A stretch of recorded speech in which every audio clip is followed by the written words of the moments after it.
अब शुरू होने जा रहा है देश का सबसे बड़ा मुकदमा, आपकी अदालत, रजत शर्मा के साथ।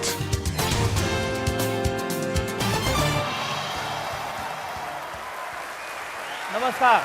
मुंबई शहर में आपकी अदालत के खास शो में आपका बहुत बहुत स्वागत है। और आज मेरे मेहमान हैं एक ऐसे नेता जिन्होंने छोटी उम्र में बड़े बड़े मकाम हासिल किए, एक ऐसी शख्सियत जिनका मुकाबला आज चुनाव के मैदान में बड़े बड़े अनुभवी नेताओं से है। Please welcome Devendra Fadnavis.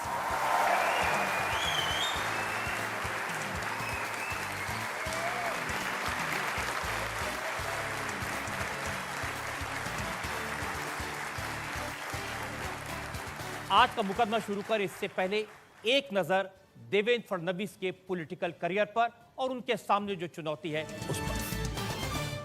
देवेंद्र फडणवीस जमीन से उठकर अपनी पहचान बनाने वाले नेता हैं। देवेंद्र फडणवीस ने बीजेपी में शुरुआत की थी वार्ड लेवल के यूथ लीडर के तौर पर। देवेंद्र फडणवीस 21 साल की उम्र में नागपुर म्युनिसिपल कॉरपोरेशन के यंगेस्ट कॉरपोरेटर बने।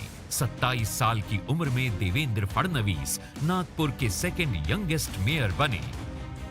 नागपुर से लगातार 4 बार एमएलए चुने गए। बीजेपी में संगठन के कई पदों पर काम करने के बाद महाराष्ट्र में बीजेपी के अध्यक्ष बने। लॉ ग्रेजुएट देवेंद्र फडणवीस आपकी अदालत के इस स्पेशल मुकदमे में अपनी पैरवी खुद करेंगे। तो आइए शुरू करते हैं आपकी अदालत में आज का एक खास मुकदमा। आपकी अदालत में पहला इल्जाम महाराष्ट्र के मुख्यमंत्री देवेंद्र फडणवीस पर। आपकी अदालत में महाराष्ट्र के मुख्यमंत्री देवेंद्र फडणवीस पर आरोप है कि महाराष्ट्र में इनका गठबंधन सिद्धांतहीन है। आप कहते हैं, बीजेपी कहती है, मोदी जी कहते हैं कि जो विरोधी दलों का गठबंधन है वो महामिलावट है। सबसे बड़ी मिलावट तो आपकी और शिवसेना की है। देखिए, दो गठबंधन का अंतर क्या है मैं आपको बताता हूं। अगर आप दूध में नमक डाल दो तो महामिलावट होती है, और दूध में शक्कर डाल दो तो खीर होती है। हमारा गठबंधन ये दूध में शक्कर का काम करता है, क्योंकि हम विचारधारा के आधार पर गठबंधन हमने किया है। देखिए, मूल रूप से भारतीय जनता पार्टी और शिवसेना, इनकी विचारधारा एक है। मुद्दों के ऊपर हमारे विचार अलग है, इसलिए हम दो अलग पार्टियां हैं, पर मूल विचारधारा में हम साथ में है। और पिछले 30 वर्षों से साथ में। ये बात सही है कि पिछले 4 वर्षों में हमें तनाव था, थोड़ा झगड़ा भी हमने किया, एक दूसरे के खिलाफ स्टेटमेंट्स भी दिए, लेकिन ये सारी चीज़ें करते हुए भी महाराष्ट्र के सरकार में हम लोग एक साथ रहे। हमने सरकार को चलाया, लोगों को जो चीज़ें चाहिए थी वो देने का भी प्रयास किया। और इसलिए मैं ऐसा मानता हूँ कि हमारा जो गठबंधन है, ये गठबंधन एक नेचुरल अलायंस है। और जहाँ तक कांग्रेस का गठबंधन या यूपीए का गठबंधन है, ये गठबंधन ये केवल अपॉर्चुनिस्ट गठबंधन है। गठबंधन घोषित करने के बाद भी रोज इतने एक दूसरे पर तंज कस रहे, जिस प्रकार से झगड़ रहे, जिस प्रकार से एक दूसरे को नीचा दिखा रहे, इसलिए महामिलावट है। आपको पिछले 4-5 साल से शिवसेना वाले क्या कह रहे हैं, इसके कुछ उदाहरण मैं आपको याद दिलाना चाहता हूँ। शिवसेना ने कहा कि नोटबंदी जैसे दिखावटी निर्णय से अर्थव्यवस्था लड़खड़ा गई, लोगों का रोजगार चला गया, महंगाई बढ़ गई, जनता झुलस रही थी और हमारे प्रधानमंत्री दुनिया की राजनीति करते रहे, उड़ते रहे। देखिए, ये सारी चीज़ें सामना में लिखी हुई है। सही बात है ना, वही से तो आप पढ़ रहे हैं। मैं तो 4 साल सामना पढ़ता ही नहीं था, आजकल पढ़ रहा हूँ। हमारा तो देखिए, हम तो इस सामना से थोड़ी गठबंधन करते हैं। लेकिन उद्धव ठाकरे ने जब 3 राज्यों में बीजेपी हार गई तो उन्होंने राहुल गांधी की तारीफ की। उन्होंने कहा कि राहुल गांधी ने मेरिट पर चुनाव जीता है, वो चमक रहे हैं। ये अच्छी बात है। देखिए, मैं ये कहता हूँ कि इस देश की राजनीति में अलग अलग समय अलग अलग लोगों की तारीफ करते हैं। अब जैसे मैंने बताया, कभी इंदिरा जी की तारीफ हमने कर दी। अब अटल जी के लिए नेहरू जी ने एक समय कहा था कि आदमी देश का प्रधानमंत्री बन सकता है। राहुल गांधी ने ऐसा क्या किया जिसके लिए उद्धव ने उनकी तारीफ की? नहीं, वो तो उद्धव जी बता सकते हैं ना, मैंने तो नहीं की। मुझे तो अंदर की बात पता थी, शायद उद्धव जी के तक नहीं पहुंची थी, इसलिए उन्होंने तारीफ कर दी। वो तो वही बताएंगे ना क्यों की भाई। लेकिन आपको ये नहीं लगता कि पिछले 4.5 साल में जो बात राहुल गांधी कहते थे नोटबंदी पर, वही बात उद्धव ठाकरे कहते थे। जो बात राहुल गांधी कहते थे अर्थव्यवस्था को लेकर, वही कहते थे। जो राहुल गांधी कहते थे किसानों को लेकर, वही बात उद्धव ठाकरे कहते थे। नहीं, अलग अलग थी। राहुल गांधी जी बेसिर पैर की बातें करते थे, ये थोड़ा तथ्य लेकर कुछ बातें कहने का प्रयास करते थे, लेकिन असली तथ्य क्या है ये हमने उन तक पहुंचाया तो उन्होंने हमारे तथ्य को मान लिया। मैंने सुना कि विदर्भ को अलग राज्य बनाने का जो सपना 27 साल से बीजेपी देख रही थी, उसको आपने किनारे कर दिया क्योंकि शिवसेना को पसंद इसमें तो नहीं। बात ही नहीं हुई, ये तो हमारी बातचीत का मुद्दा ही नहीं था। हमारी बातचीत का मुद्दा क्या था? उनका कहना ये था कि किसानों की कर्ज माफ़ी जो महाराष्ट्र में की है, उनमें से जो कुछ किसान छूट गए उनको कर्ज माफ़ी में लेना चाहिए। बहुत अच्छी बात थी, हमने मान्य कर ली। उनका दूसरा कहना ये था कि प्रधानमंत्री जो फसल बीमा योजना है उसमें कुछ कंपनियां ये ऑफिसेस नहीं खोलती, लोगों को घूमना पड़ता है, उनके सबके ऑफिसेस होने चाहिए, हमने वो कंपलसरी कर दिया। उनका कहना ये था कि मुंबई में जो 500 स्क्वायर फीट के मकान में लोग रहते हैं उनको टैक्स में राहत मिले। हमारा कहना यह था कि 600 स्क्वायर फीट वालों को मिलनी चाहिए, पर हमने उनका आग्रह मान लिया और 500 स्क्वायर फीट वालों को राहत देने का फैसला कर दिया। जो चीज़ें हमारे बीच थी वो सारी चीज़ें हमने मान्य की और हम लोग आगे बढ़े। ये भी सही है कि रत्नागिरी में रिफाइनरी लगने वाली थी, उसका विरोध किया शिवसेना ने, तो उसको। हाँ, बिल्कुल सही बात है। शिवसेना का कहना यह था कि जहाँ पर ये रिफाइनरी लगने वाली है, ये जो जगह है, इस जगह पर लोगों का विरोध है। यहाँ पर जो लोग हैं उनको ये लगता है कि यहाँ पर प्रदूषण फैलेगा और इसलिए यहाँ नहीं होनी चाहिए। हमने उस बात को माना, रिफाइनरी तो होने वाली है लेकिन दूसरी जगह होगी, और उन्होंने भी इस बात को हमारी माना। हम उनको ये कह रहे थे कि देखिए, जगह की बात तो मान्य हो सकती है, लेकिन ये रिफाइनरी अगर होगी तो महाराष्ट्र में 3 लाख करोड़ का इन्वेस्टमेंट आएगा, 1 लाख करोड़ लोगों को रोजगार मिलेगा और महाराष्ट्र का जीडीपी ग्रोथ होगा। तो शिवसेना ने भी उस बात को माना। उन्होंने कहा ठीक है, रिफाइनरी जहाँ पर लोग उसका विरोध नहीं करते वहाँ पर आप करिए, तो हम निश्चित रूप से आने वाले दिनों में साथ में मिलकर इस रिफाइनरी को करेंगे। तो ये जो समर्पण आप शिवसेना के सामने करते जा रहे हैं, आगे भी जारी रहेगा? ये समर्पण नहीं है, ये समर्थन है, और ये एक दूसरे को दिया हुआ समर्थन है। मुझे तो शक है कि आप बीजेपी को ज़्यादा मजबूत करने की कोशिश में अगला इलेक्शन शिवसेना के साथ न लड़ा जाए। नहीं जी, ऐसा कोई कारण नहीं। देखिए, पिछला भी चुनाव हम शिवसेना के साथ ही लड़ना चाहते थे। मात्र 4-5 सीटों के ऊपर उस समय हमारा गठबंधन टूटा और बड़ा दुर्दैव था वो उस समय की जो परिस्थितियां रही। और देखिए, गठबंधन टूटने के बाद भी उस समय पूरा जो चुनाव हुआ, उस चुनाव में मोदी जी ने महाराष्ट्र में एक भी सभा में शिवसेना के ऊपर प्रहार नहीं किया, और हर सभा में उन्होंने कहा कि बाला साहब ठाकरे जी के बारे में हमें बहुत रिस्पेक्ट है। तो इसलिए मुझे लगता है कि हम दोनों सीखे हैं। जो पिछले बार हमारा गठबंधन टूटा ना, इसमें से दोनों हम सीखे कि जो इलास्टिक होता है ना, उसको कितना ताना जाना चाहिए, ये हम दोनों को पता है, और इसलिए अब साथ में बैठकर विधानसभा का चुनाव ठीक से लड़ पाएंगे। चलिए, मैं आपकी बात मान लेता हूँ कि दूध में शक्कर है शिवसेना आपके लिए, कभी कभी आपको फीकी दूध भी पीना पड़ता है। एक और जनता में सवाल, श्रेय शाह का सवाल मेरे पास में। श्रेय शाह, राज ठाकरे जी पहले मोदी जी और आपकी काफ़ी तारीफ करते थे, मुझे याद है इसी शो में, इसी कटघरे में उन्होंने आपकी तारीफ की थी। तो ऐसा इतने सालों में क्या होगा कि वो इतने अगेंस्ट हो गए, आपको क्या लगता है सर? राज ठाकरे जी की हालत अभी ऐसी है, बेगानी शादी में अब्दुल्ला दीवाना।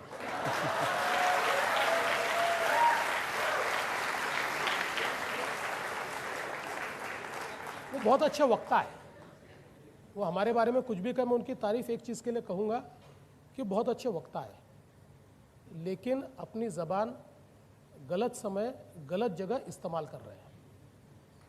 उनकी अवस्था ये हो गई, मैंने अभी कुछ दिन पहले कहा कि मनसे यानी महाराष्ट्र नवनिर्माण सेना थी,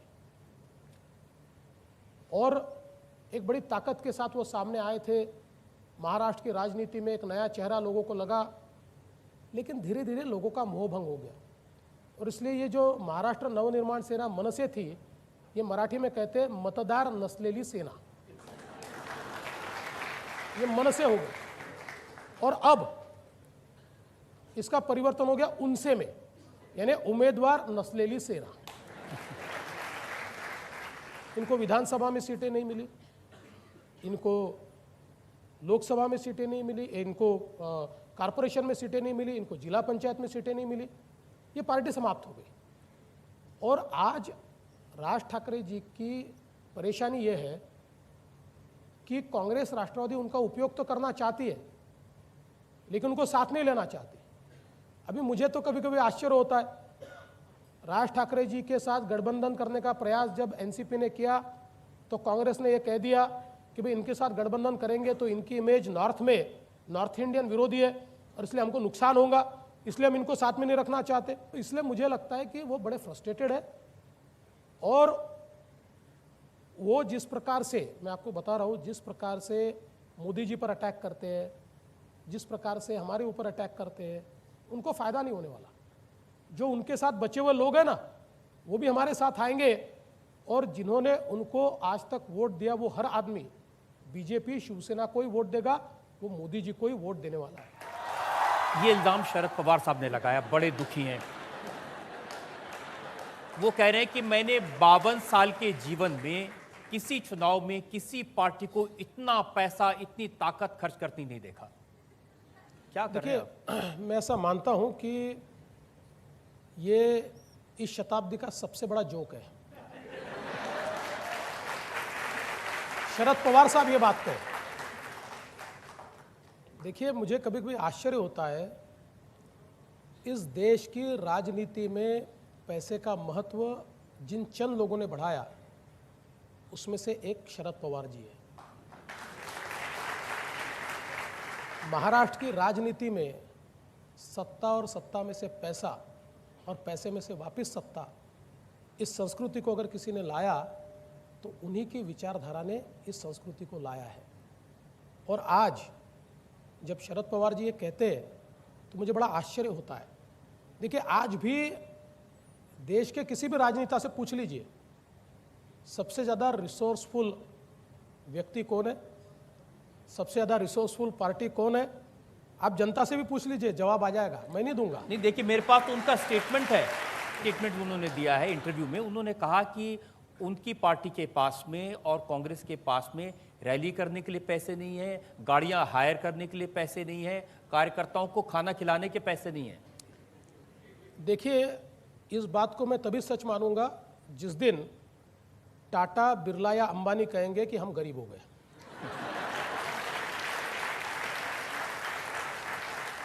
आज उनका प्रॉब्लम ये नहीं है साहब, उनका प्रॉब्लम जरूर रैलियां नहीं हो पा रही है क्योंकि उनकी रैलियों में लोग ही नहीं आते।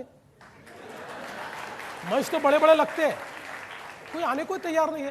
अरे भाई, आपके पास कहने को कुछ नहीं, देश को देने के लिए कुछ नहीं है और इतने सालों की आपकी राजनीति लोगों ने देख ली है। देखिए, प्यार पैसों से नहीं खरीदा जा सकता। अगर पैसों से प्यार खरीदा जाता ना तो देश के धन्ना सेठ यही केवल देश पर राज करते।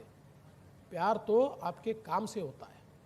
आप जिस प्रकार का आपका चरित्र होता है, जिस प्रकार से आप लोगों के बीच जाते हैं, उसके आधार पर लोग आपकी रैलियों में आते हैं।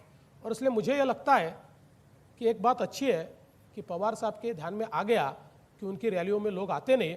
अब कारण वो कुछ भी बताए, लेकिन जनता के सामने चीज़ें स्पष्ट है। जनता में से कुछ और सवाल मेरे पास में है। आलोक व्यास, अभी आप शुरू में शरद पवार की निंदा कर रहे थे, फिर शरद पवार आपकी निंदा कर रहे थे। कुछ साल पीछे हम जाए तो शरद पवार ने काफ़ी जय जयकार की मोदी जी की। मोदी जी ने जब बारामती गए थे उनकी काफ़ी जय जयकार की थी। तो मतलब ये सिर्फ चुनाव आता है तो आप लोग मतलब जनता को फुसलाते हो या मतलब क्या चल रहा है?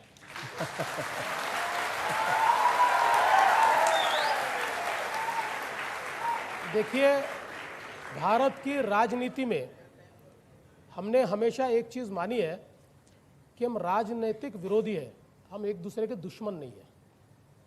और जहाँ तक आप हमारी राजनीति का सवाल देखें, जैसे साउथ की एक राजनीति है, साउथ की राजनीति में विरोधी नहीं होते, वो दुश्मन होते हैं, एक दूसरे की जान के दुश्मन होते हैं।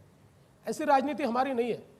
हम एक दूसरे के विरोधी है, हम विचारों के विरोधी है, हम व्यक्तियों के विरोधी नहीं है। और इसलिए अगर शरद पवार जी के बारामती में जाने के बाद अगर उन्होंने कोई अच्छा काम किया है तो विरोध के लिए विरोध नहीं करेंगे। इन्होंने अच्छा काम किया, ये कहने की ताकत भी मोदी जी में है। और उसी समय उन्हीं शरद पवार जी को अगर वो गलत काम करते हैं तो उनको ये कहने की भी ताकत है कि सबसे करप्ट पार्टी ये एनसीपी है। मैं ऐसा मानता हूँ ये दोनों चीज़ों को आपस में मिलाना नहीं चाहिए। राजनीति इसी प्रकार से होनी चाहिए, व्यक्ति का विरोध नहीं है, विचारों का विरोध है। और अगर वो गलती करते हैं तो उनकी गलती की उनको सज़ा भुगतनी पड़ेगी, लेकिन कोई अच्छा काम करते हैं तो उस अच्छे काम की तारीफ भी होगी। पवार साहब ने क्या कहा ये आपको बता देता हूं। अभी कुछ दिन पहले उन्होंने कहा कि हम उस मिट्टी के हैं जहां छत्रपति शिवाजी महाराज का जन्म हुआ। हम खुद किसी से पंगा नहीं लेते, लेकिन अगर कोई हमसे पंगा लेता है तो उसे उसकी जगह दिखा देते हैं। हमारा जन्म थोड़ी बिहार में हुआ है, हम भी छत्रपति अरे भाई हम भी छत्रपति शिवाजी महाराज की धरती पे ही जन्मे हैं, उन्हीं की प्रेरणा से काम कर रहे हैं। और हमारे मोदी जी ने भी प्रचार की शुरुआत 2014 में जब की तो रायगढ़ पर जाकर छत्रपति शिवाजी महाराज के आशीर्वाद से की। और इसलिए मैं इतना ही कहना चाहता हूँ, सब धौंस देने के दिन चले गए, अब वो दिन नहीं रहे। अब जनता ये फैसला करती है कि वो किसके साथ है। और मुझे ऐसा लगता है कि जैसे कई बार कोई पहलवान होते हैं ना, तो एक उम्र के बाद भी उन पहलवानों को ये लगता है कि अभी हम ही कुश्ती जीत सकते हैं, और अपने को भी ऐसा लगता है कि चलो ठीक है भाई, सीनियर पहलवान है, बात सुन लो इनकी, क्यों इनके साथ हम चर्चा करें, वार्ता करें। इस प्रकार का स्टेटमेंट है जी। पवार साहब की शिकायत यह है कि मोदी जी उन पर पर्सनल अटैक करते हैं। मोदी जी ने कहा कि अजीत पवार एनसीपी पर कब्जा कर लेंगे। ऐसा है कि मोदी जी अगर उनकी तारीफ करे तो बड़ा अच्छा है, और मोदी जी अगर अटैक करे तो ये पर्सनल अटैक है। अरे भाई, जो सच में दिख रहा है वो क्यों नहीं बोला जाएगा। और देखिए, ये तो इतिहास उनका भी रहा है, किस प्रकार से अलग अलग घरों में उन्होंने सेंध लगाई है, ये मैंने बताने की आवश्यकता नहीं है, इस महाराष्ट्र ने देखा है। पर आज जो विवाद उनके घर में चल रहा है और जो चीज़ें जनता के सामने आ रही है, वो चीज़ें तो बोली जाएगी, क्यों नहीं बोली जाएगी। और उसको उन्होंने बोला, बुरा लगने का कारण क्या है, नहीं तो आप बता दीजिए, नहीं विवाद है, बहुत अच्छी बात है। अब वो न तो चुनाव लड़ रहे हैं, न प्रधानमंत्री बनना चाहते हैं, तो भी उनके पीछे पड़े आप। देखिए, आपके संबंध उनसे अच्छे हैं, पर वो अगर ये सुन लेंगे कि आपने कहा कि वो प्रधानमंत्री नहीं बनना चाहते, आपसे बात करना बंद कर देंगे रजत जी। बनेंगे नहीं अलग बात है, लेकिन नहीं बनना चाहते गलत बात है। एक अच्छा मौका है मेरे लिए को ब्रेक लेने का, और ब्रेक के बाद आपकी अदालत में महाराष्ट्र के मुख्यमंत्री देवेंद्र फडणवीस पर इल्जाम और सवालात का एक और दौर। Welcome back. मुंबई शहर में आपका एक बार फिर से स्वागत है। मेरे मेहमान हैं महाराष्ट्र के मुख्यमंत्री देवेंद्र फडणवीस। आपकी अदालत में अगला इल्जाम। आपकी अदालत में देवेंद्र फडणवीस पर आरोप है कि इनके वादे झूठे हैं। पिछले चुनाव के वक्त वादा किया था हर साल 2 करोड़ नौकरियां दी जाएंगी, लेकिन ये वादा पूरा नहीं हुआ। नहीं, पहली बात तो ये है कि 2 करोड़ नौकरियां नहीं, 2 करोड़ रोजगार के अवसर कहा था, क्योंकि कई लोगों को ये समझ में नहीं आता। लोगों को लगता है नौकरियां यानी सरकारी नौकरियां होती है। देखिए, 2 करोड़ से ज़्यादा रोजगार के अवसर सृजन हुए। और मैं आपको बताना चाहता हूँ, ये तो अवसर छोड़ दीजिए, क्योंकि अभी ईपीएफओ का डेटा अगर आपने देखा तो ईपीएफओ के डेटा में जो मात्र एक सेक्टर का डेटा होता है, केवल 6 महीनों में 89 लाख रोजगारों का सृजन हुआ, ये ईपीएफओ का डेटा कहता है, मात्र 6 महीनों में। तो ये तो पूरा हुआ ही, लेकिन नहीं, ये जो कांग्रेस ने जो डेटा दिया है, इन्होंने एनएसएसओए सर्वे का डेटा दिया है जो सरकारी है, और कहा कि बेरोजगारी की दर 45 साल में सबसे ज्यादा है और 4 करोड़ 70 लाख नौकरियां चली गई। देखिए, ये कांग्रेस अपना स्टैटिस्टिक्स खड़ा करती है और किसी का नाम बोल देती है। ये कोई स्टैटिस्टिक्स ये जो जारी करती है ना कांग्रेस, ये किसी एजेंसी की नहीं होती। आप देखिए, राहुल गांधी सुबह एक आंकड़ा बोलते, दोपहर में दूसरा आंकड़ा बोलते, शाम को तीसरा बोलते और रात में चौथा बोलते। इनका छोड़ दीजिए, फैक्ट क्या है? फैक्ट ये है कि बड़े पैमाने पर रोजगारों का सृजन हुआ। और उसके साथ मैं आपको कहना चाहता हूँ, मुद्रा जैसी योजना, करीब 13 करोड़ लोगों को मुद्रा में लोन मिला है। अब ये 13 करोड़ में कोई रोजगार नहीं तैयार हुआ होगा। अगर किसी को लोन मिला तो सारा वो खा गए होंगे। अरे भाई, 13 करोड़ में 10 करोड़ तो ऐसे होंगे ना कि जो रोजगार के लिए खड़े हो गए। तो मुझे ऐसा लगता है कि आप सारे सेक्टर का डेटा अगर देखोगे तो 2 करोड़ से कई आगे जाने वाला डेटा है। और सबसे बड़ी बात यह है कि अर्थव्यवस्था जब 7% से विकसित होती है, हम जीडीपी ग्रोथ की जब बात करते हैं तो जीडीपी ग्रोथ का अर्थ क्या है? वस्तुओं और सेवा का निर्माण, गुड्स एंड सर्विसेज का निर्माण। तो गुड्स एंड सर्विसेज का निर्माण क्या बिना नौकरियों के सृजन से होता है, बिना रोजगार के होता है? और आज तो हमारे अर्थव्यवस्था में सर्विस सेक्टर 60% तक पहुंच रही है। और सर्विस सेक्टर ऐसी है कि जिसमें वो सेक्टर तभी ग्रो होता है जब रोजगार निर्मित होती है, क्योंकि सर्विस सेक्टर ही रोजगार के ऊपर निर्भर है। तो इसलिए मुझे ऐसा लगता है कि ये सारी आंकड़ेवारी गलत है, जो आंकड़े दिए जा रहे हैं बिल्कुल गलत है। निश्चित रूप से 2 करोड़ से भी ज़्यादा रोजगार का सृजन ये पिछले 5 वर्षों में हर वर्ष हुआ है। अब एक आंकड़ा उन्होंने बड़ा इंटरेस्टिंग दिया है, 72,000 कांग्रेस का बेड़ा पार।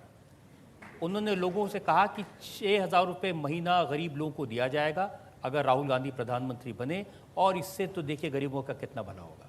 इन्हें बहुत भला होगा। ऐसा ही भला इंदिरा जी भी करना चाहती थी, उन्होंने कहा था गरीबी हटाएंगे, हटी नहीं, गरीबी बढ़ी। उसके बाद राजीव जी ने भी कहा था गरीबी हटाएंगे, हटी नहीं, बढ़ी।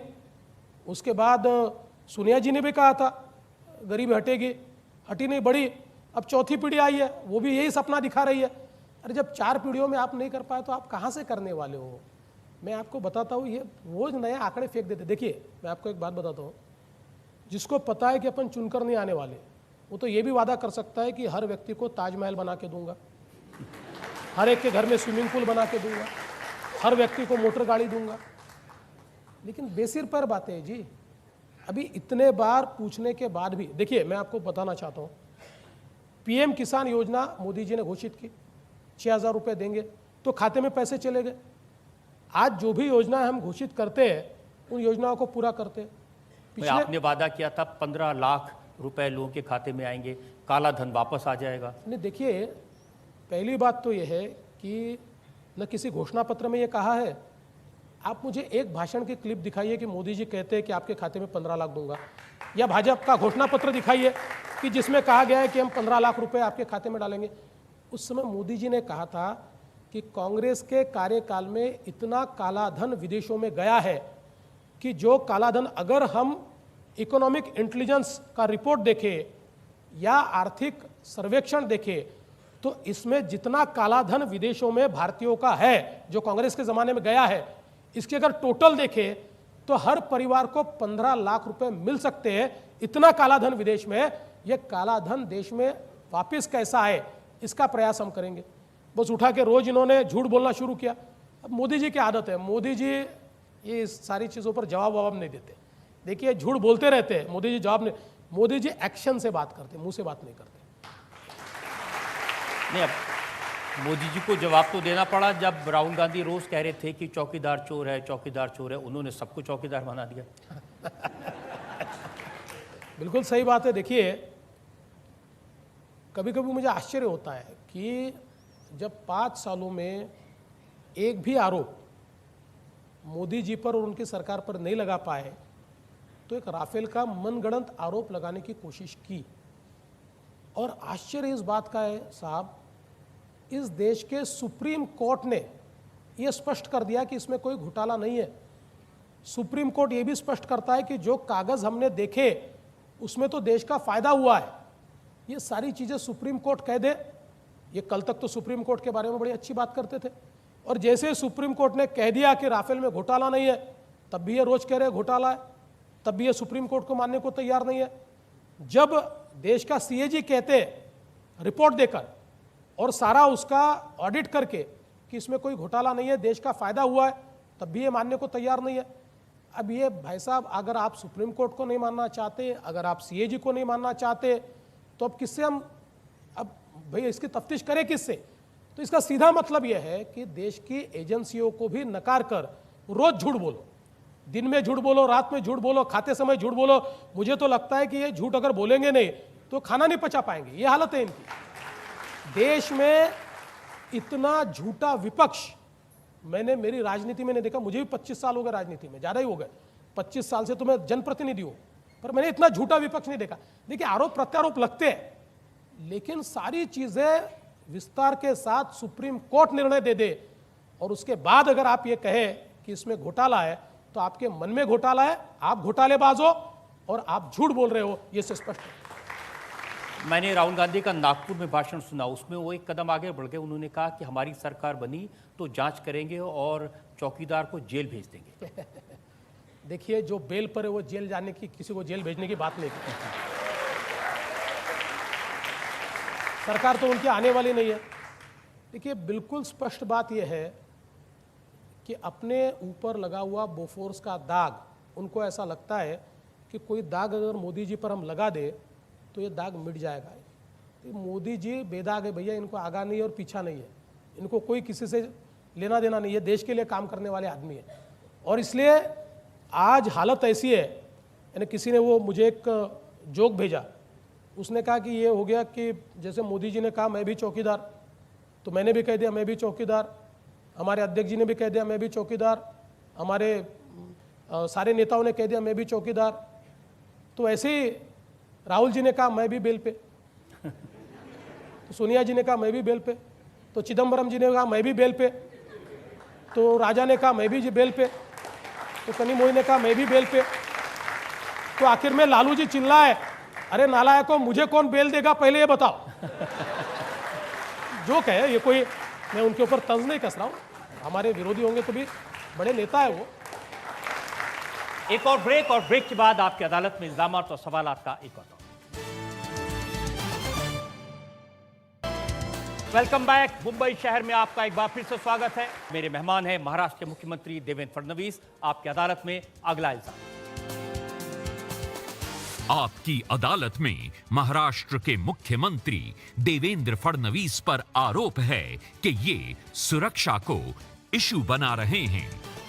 कांग्रेस पार्टी ने कहा कि सेना के शौर्य को, सेना के पराक्रम को, सेना की वीरता को आप इस्तेमाल कर रहे हैं जनता से वोट लेने के लिए। देखिए, कांग्रेस पार्टी एक फ्रस्ट्रेटेड पार्टी है। अभी जनता के बीच जाने के लिए न उनके पास कोई मुद्दा है, न कोई नेता है, और इसलिए वो केवल शिकायत कर रहे हैं। मैं पूछना चाहता हूँ कि नेशनल सिक्योरिटी ये चुनाव का मुद्दा क्यों नहीं होगा? अमेरिका में होता है, इजराइल में होता है, रशिया में होता है। कौन सा ऐसा देश है जिस देश में नेशनल सिक्योरिटी मुद्दा नहीं होता? अगर 1971 में भारत ने एक जंग जीती तो उसके बाद क्या ये नहीं कहा गया कि ये जंग श्रीमती इंदिरा जी गांधी के कारण जीती गई है? लेकिन उस समय भारतीय जनता पार्टी के नेताओं ने क्या कहा? इनका नेतृत्व तो दुर्गा जैसा है, ये कहा। हमने ये नहीं कहा कि इंदिरा जी थोड़ी वहाँ सीमा पर जाकर जंग लड़ी, हमने ये नहीं कहा। हमने ये कहा कि देखिए दुर्गा जैसा नेतृत्व दिया। और आज जब मोदी जी के नेतृत्व में देश में इस प्रकार के फैसले हो रहे, जिस सेना ही लड़ती है, सेना का ही पराक्रम है, पर सेना का पराक्रम सेना तब करती है जब देश का राजनीतिक नेतृत्व उनके पीछे खड़ा होता है और कहता है कि जाइए हम आपके साथ में हैं। अगर देश का राजनीतिक नेतृत्व ये कहता ही नहीं है और वो केवल भर्त्सना करता है, केवल बड़ी बड़ी बातें करता है, इससे नहीं होता। और इसलिए मैं ऐसा मानता हूँ कि ये सारी चीज़ें जो अभी सामने आ रही है, और अभी मैं ऐसा मानता हूँ कि आप इसलिए कह रहे हैं कि कांग्रेस ने जो शिकायत की है, मैं उस भाषण के समय भी था जिस भाषण के बाद वो शिकायत कर रहे हैं। मुझे ये बताइए कि क्यों इस प्रकार से बात नहीं होगी? देखिए, मैं आपको बताना चाहता हूँ उस भाषण में क्या कहा, वो भी जनता को पता चले। बिल्कुल, जरूर। औरंगाबाद में, लातूर में आप प्रेजेंट थे। प्रधानमंत्री मोदी ने कहा अगर आप पहली बार अपना वोट करने जा रहे हैं तो अपना वोट समर्पित करिए पुलवामा के शहीदों को, अपना वोट समर्पित करिए एयर स्ट्राइक करने वाले जवानों को, फौज को। तो ये तो इस्तेमाल आज राष्ट्रीय सुरक्षा इतना महत्वपूर्ण मुद्दा है। हमारे देश में पड़ोसी देश आतंकवाद फैलाने की कोशिश करता है, और उसके बावजूद जहां एक और पुलवामा में हमारे जवानों को, सीआरपीएफ के मारा जाता है, उरी में हमारे जवानों को मारा जाता है, और उसके बाद भी अगर कांग्रेस पार्टी ये कहती है कि हम कश्मीर से सेना वापस लेंगे, सेना के अधिकार कम करेंगे, तो ये तो हमारा फर्ज बनता है कि हम हमारे नौजवानों को बताएं कि याद रखिए वोटिंग करते समय अगर ये देश होगा तो आप लोग बचेंगे। देखिए, उन्होंने ये कहा कि कश्मीर में जो सेना के पास में ज़्यादा अधिकार हैं उनका इस्तेमाल ह्यूमन राइट्स वायलेशन के लिए किया जाता है।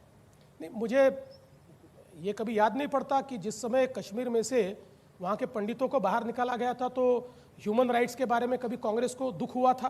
कभी दुख नहीं हुआ, कभी उन्होंने बात नहीं की उसकी। लेकिन आज जब ये बात स्पष्ट हो गई और आप सभी ने ये बात को अपने चैनल्स पर भी दिखाया कि किस प्रकार से सेना के ऊपर जो पत्थरबाजी करते हैं, पैसा लेकर कर रहे हैं, पाक स्पॉन्सर्ड है या पाक के जो हितैषी है, ऐसे लोग पैसा देकर ये पत्थरबाजी करा रहे, तो हमारी सेना पत्थर का है, क्योंकि ह्यूमन राइट्स का वायलेशन होता है।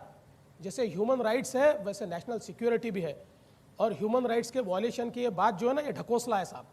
एक और सेना के ऊपर रोज हमले हो रहे हैं, और दूसरी ओर हमले करने वाले कुछ लोगों को सामने करके, कुछ एनजीओस को और देश विरोधी लोगों को सामने करके एक ढाल बना रहे हैं ह्यूमन राइट्स की। और कांग्रेस पार्टी भी अगर ये चाहती है कि हमारी सेना पत्थर खाती रहे, तो मैं ऐसा मानता हूं कि हम ये सहन नहीं करेंगे, हमारी सेना पत्थर नहीं खाएगी। शरद पवार महाराष्ट्र के बड़े नेता हैं, आपके मित्र हैं। उन्होंने कहा कि जब मैं रक्षा मंत्री था तब कोई हमले नहीं होते थे। मोदी जी प्रधानमंत्री रहे 5 साल, कश्मीर में भी हमले हुए, बाहर भी हमले हुए। कितने दिन थे पवार साहब? साल सवा साल तो यही, कितने दिन? और मुझे याद पड़ता है कि उस समय मैं नया था राजनीति में, छोटा भी था मैं, पर मुझे याद पड़ता है, अगर मेरी याददाश्त ठीक जाती है, तो उस समय एक ऐसा प्रस्ताव भी आया था कि हमारी जो सारी ऑर्डिनेंस फैक्ट्रीज है, ये ऑर्डिनेंस फैक्ट्रीज में क्यों हम आर्मामेंट बनाए, उसमें हम सूटकेसेस बना सकते हैं, उसमें हम अलग अलग चीज़ें बना सकते हैं। ये प्रस्ताव उनके काल में आया था, ऐसा मुझे याद पड़ता है। देखिए, मुझे ऐसा लगता है कि 1-1.25 साल वो रहे और उनको महाराष्ट्र में क्यों वापस आना पड़ा, ये वो शायद भूल गए। महाराष्ट्र की, यानी उनको ऐसा लगता था कि वो बचा सकते महाराष्ट्र, इसलिए वो वापस आए। लेकिन महाराष्ट्र में भी उस समय जो हरकतें हो रही थी, क्या रक्षा मंत्रालय से संबंधित नहीं थी? अगर दाऊद की हरकतें चल रही थी और यहाँ पर दाऊद बम विस्फोट करने की कोशिश कर रहा था, तो क्या उसका कोई संबंध रक्षा मंत्रालय से नहीं था? और इसलिए मुझे ऐसा लगता है कि आप जब थे तब क्या हुआ ये छोड़ दीजिए, जब कोशिश हुई तो किस प्रकार से देश ने मुकाबला किया।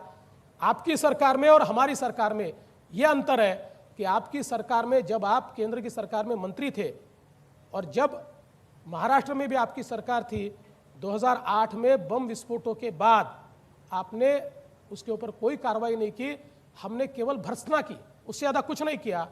और आज जब पुलवामा में हमला हुआ या उरी में हमला हुआ, तो भारत देश की ताकत क्या है ये भारत ने दिखा दिया।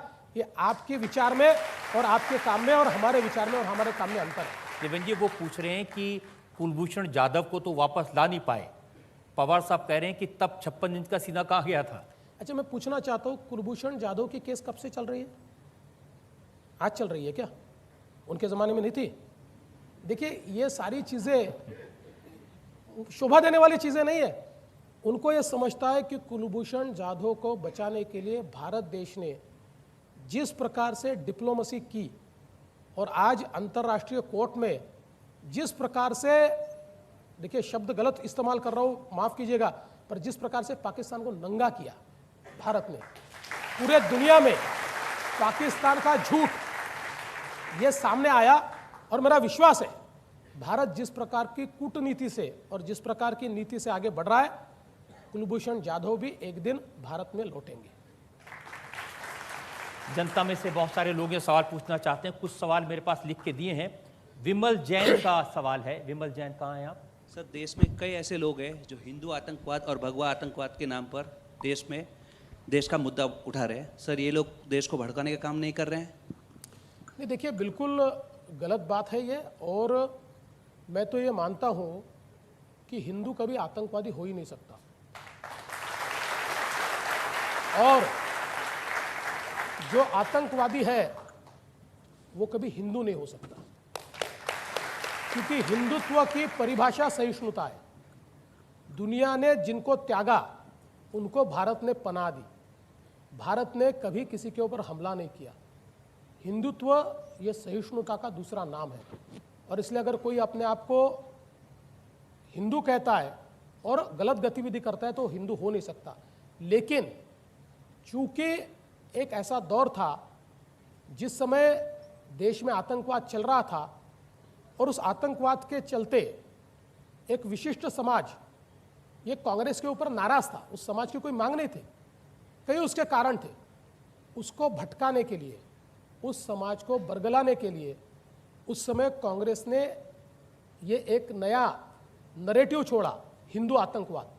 लेकिन अब कोर्ट ने जो सारा फैसला दिया है उससे स्पष्ट हो गया कि ये कांग्रेस का झूठ था, ये उनके द्वारा पकाया हुआ सारा मामला था और कोर्ट ने ये स्पष्ट कर दिया हिंदू आतंकवाद ऐसी कोई चीज़ नहीं है और जिन्होंने हिंदू आतंकवाद ये नाम बताया है भारत देश उनको कभी माफ नहीं करेगा। देवेंद्र जी, ये तो कोर्ट का फैसला है, आपकी बात सही है, लेकिन मुंबई में फिल्म इंडस्ट्री में ऐसे बहुत सारे लोग हैं जो कहते हैं कि आप नफरत फैलाते हैं, बीजेपी लोगों को बांटती है। नसीरुद्दीन शाह, अमोल पालेकर जैसे बहुत सारे लोगों ने ऑनलाइन कैंपेन चलाया बीजेपी के खिलाफ कि इनको वोट नहीं देना चाहिए, मोदी जी वापस नहीं आने चाहिए, समाज बढ़ जाएगा। देखिए, ये कहने वाले जितने लोग हैं ना, इससे 100 गुना ज़्यादा लोग ये है कि वो कहते हैं कि मोदी जी आने चाहिए। देखिए, सारी मूर्खता है, कोई वैश्विक वगैरह नज़र नहीं आते, कोई सेक्युलर वगैरह नज़र नहीं आते। सेक्युलरिज्म का अर्थ क्या है? हम सारे लोगों को साथ में लेकर चले। अब मोदी जी ने जब ये कहा सबका साथ सबका विकास, करोड़ों लोगों को मकान मिले, तो क्या पूछा आप हिंदू है या मुसलमान है? करोड़ों घरों में गैस गया, तो क्या पूछा आप हिंदू है या मुसलमान है? करोड़ों लोगों को आयुष्मान भारत की योजना मिली, तो क्या पूछा आप हिंदू हैं मुसलमान है? शौचालय बने, तो ये कहीं कहा कि नहीं आप मुसलमान हैं, आप ईसाई हैं, आप जैन हैं, इसलिए आपको शौचालय नहीं मिलेगा।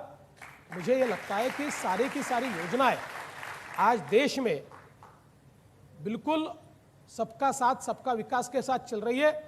और मैं आपको स्पष्ट रूप से कहता हूँ, ये जो सूडो सेक्युलर लोग हैं और सूडो इंटेलेक्चुअल लोग हैं, इनको जो समाज है, देश की जनता जो है, वही उनको उसका जवाब देगी। देखिए, कांग्रेस का कहना है कि जो लोग अपनी आवाज़ उठाना चाहते हैं, आलोचना करते हैं आपकी सरकार की, उनके खिलाफ देशद्रोह के मुकदमे कर देते हैं, इसलिए वो सेडिशन के कानून को ही बदल देंगे, ख़त्म कर देंगे। देखिए, मुझे कभी कभी आश्चर्य होता है, सब 100 साल पुरानी पार्टी है जी, क्या हो गया इनको?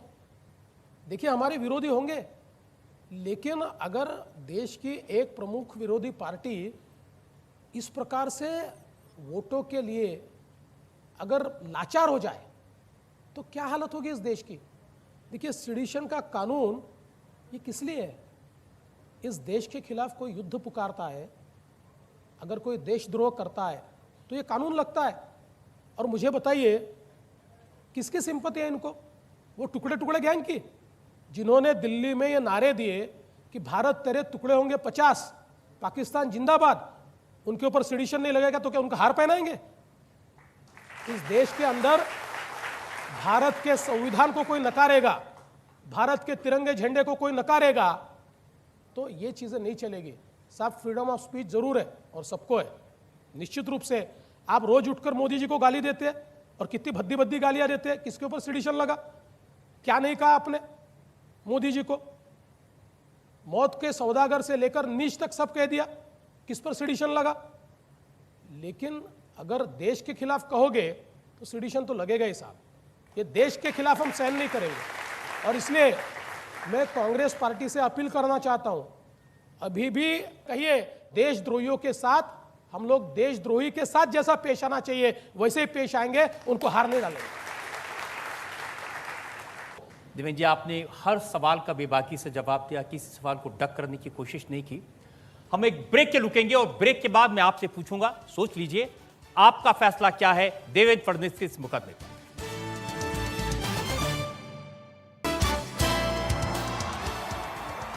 Welcome back. मुंबई शहर में एक बार फिर से आपका स्वागत है आपकी अदालत का शो में। आप जानते हैं आपकी अदालत में हमेशा एक जज होता है जो प्रोग्राम के बाद में जजमेंट देते हैं। जनता जनार्दन सबसे बड़ी जज है। मैं चाहता हूं आप ताली बजाकर, हाथ उठाकर बताएं आप में से कितने लोग कन्विंस्ड हैं देवेंद्र फडणवीस की बातों से।